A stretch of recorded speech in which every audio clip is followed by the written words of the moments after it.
One of the things which has come home to me very much in the last decade is Paul's concern for the unity of the church, because Paul knows this is the most crazy experiment. In the ancient world, people know roughly who these Jewish people are, and Paul believes that God has fulfilled his purposes for Israel, the purposes from Abraham onwards, in this radical new way around this Messiah called Jesus, who died and was raised. Paul hadn't seen this coming, nor had anyone else, but granted the resurrection of somebody who had been hailed as Messiah, God's whole purposes have to be seen in a new light. And part of that purpose, and part of how that purpose is going to be maintained in the face of surprise and hostility, is by the church absolutely linking arms, and all believers across all barriers of ethnic background, gender, class,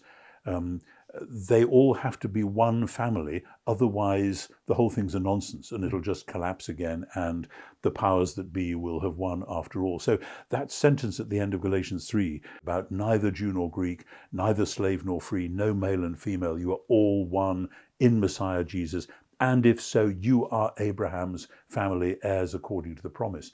Oh my goodness, this is massive, because he's saying there is a new sort of humanity which has been launched, and you Galatians are supposed to be modeling it. And if you don't, then we might as well say that the Messiah hadn't come, hadn't died, hadn't been raised, and we're still in the old age. We're still in the present evil age, rather than in the new age which has been inaugurated through these events.